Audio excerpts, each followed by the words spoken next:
Nehemiah 6 and 7.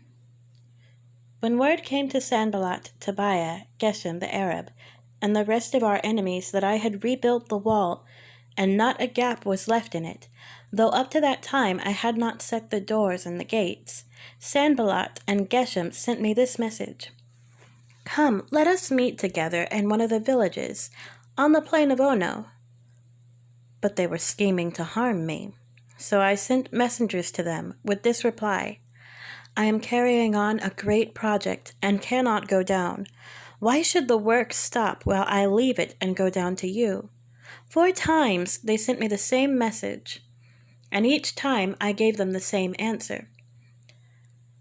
Then, the 5th time, Sanballat sent his aide to me with the same message, and in his hand was an unsealed letter, in which was written: "It is reported among the nations, and Geshem says it is true, that you and the Jews are plotting to revolt, and therefore you are building the wall. Moreover, according to these reports, you are about to become their king, and have even more appointed prophets to make this proclamation about you in Jerusalem. There is a king in Judah. Now, this report will get back to the king, so come, let us meet together." I sent him this reply: "Nothing like what you are saying is happening. You are just making it up out of your head." They were all trying to frighten us, thinking their hands will get too weak for the work, and it will not be completed. But I prayed, "Now strengthen my hands." One day I went to the house of Shemaiah, son of Delaiah, the son of Mehetabel, who was shut in at his home.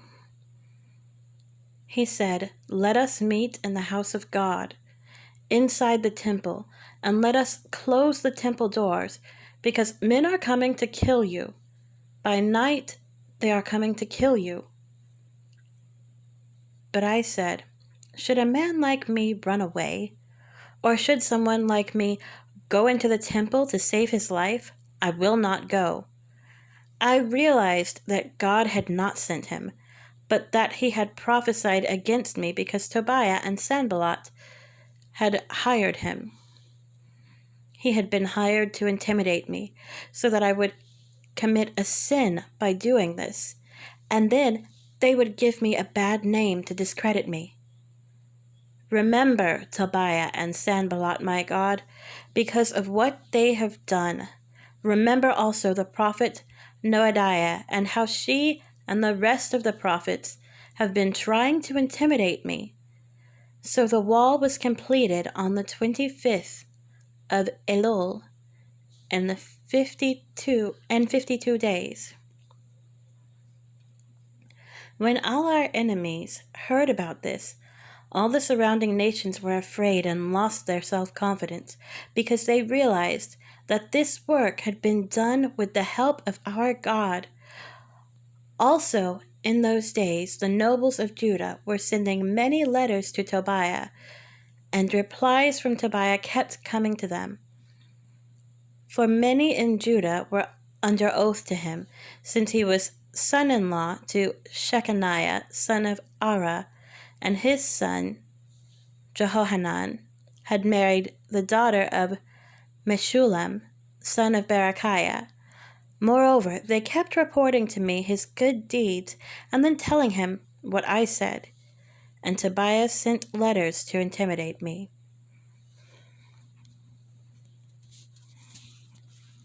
Nehemiah 7.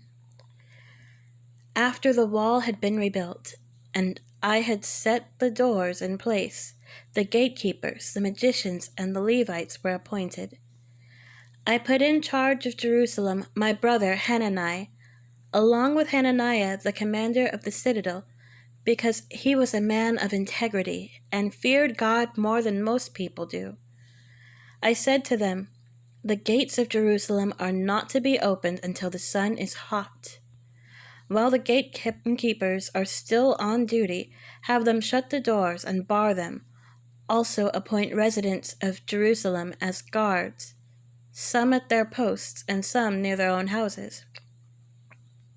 Now the city was large and spacious, but there were few people in it, and the houses had not yet been rebuilt.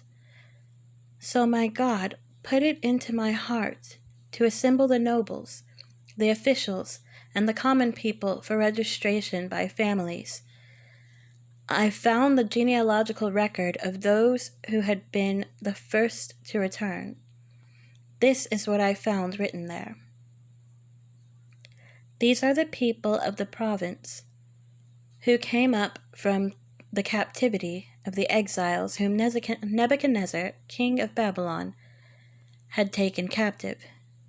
They returned to Jerusalem and Judah, each to his own town, and company was Zerubbabel, Joshua, Nehemiah, Azariah, Ramiah, Nehemiah, Mordecai, Bilshan, Mispereth, Bigvai, Nahum, and Banah. The list of the men of Israel.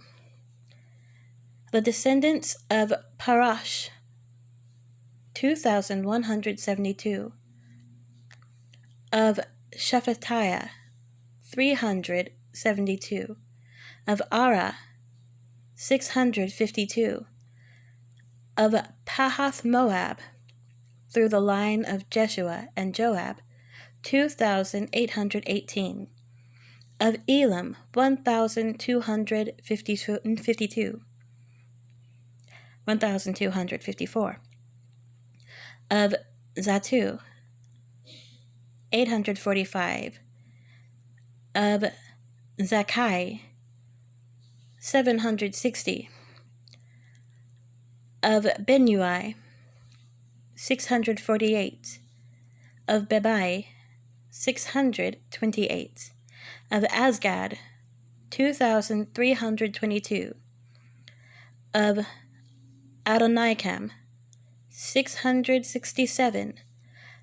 Of Bigvai, 2,067.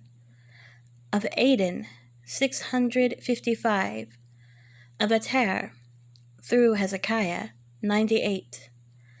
Of Hashum, 328. Of Bezai, 324. Of Hariph, 112. Of Gibeon, 95. The men of Bethlehem and Netophah, 188. Of Anathoth, 128. Of Beth Asmaveth, 42. Of Kiriath Jearim, Kephirah, and Beeroth, 743. Of Ramah and Geba, 621. Of Michmash, 122. Of Bethel and Ai, 123. Of the other Nebo, 52.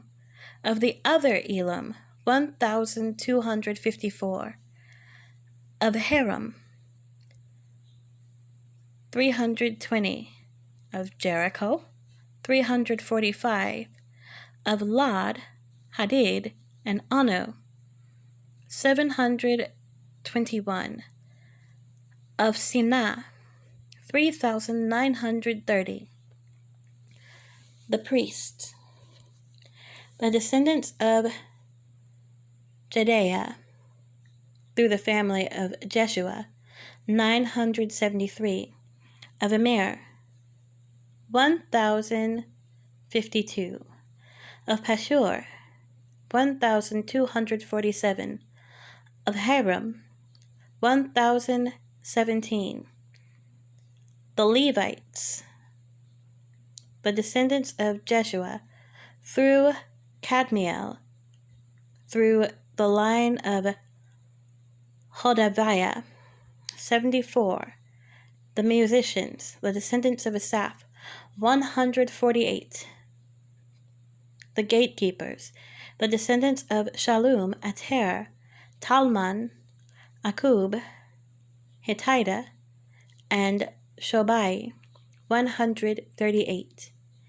The temple servants, the descendants of Ziha, Hasufa, Tabaoth, Kerosa, Sia, Padan, Labana, Hagabah, Shalmai, Hanan, Gidel, Gahar, Reiah, Rezin, Nekoda, Gazam, Uzzah, Paseah, Besai, Meunim, Nephusim, Bakbuk, Hakupha, Harhur, Bazluth, Mahida, Harsha, Barkos, Sisera, Tema, Neziah, and Hatipha, the descendants of the servants of Solomon. The descendants of Satai, Sephareth, Perida, Jala, Darkon, Gidel, Shephatiah, Hatil, Pokereth, Hazabaim, and Ammon. The temple servants and the descendants of the servants of Solomon, 392. The following came up from the towns of Tel Melah, Tel Harsha, Kerub, Adan, and Amir, but they could not show that their families were descended from Israel.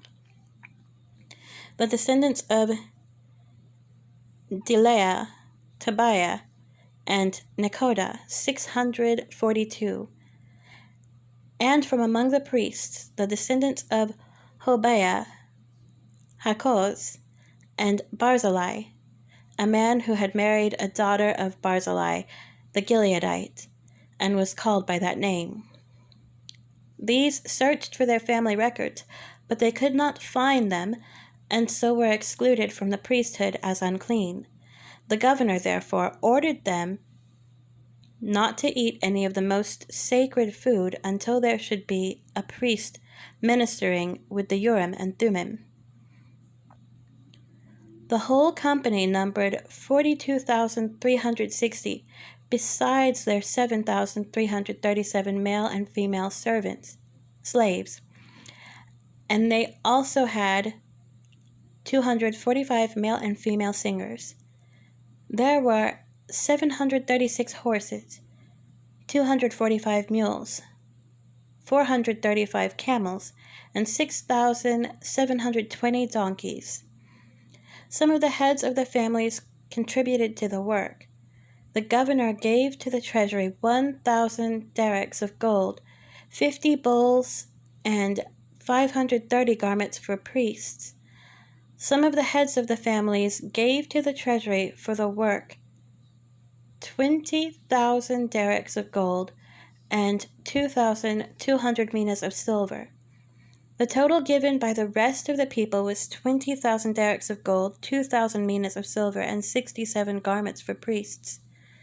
The priests, the Levites, the gatekeepers, the musicians, and the temple servants, along with certain of the people and the rest of the Israelites, settled in their own towns.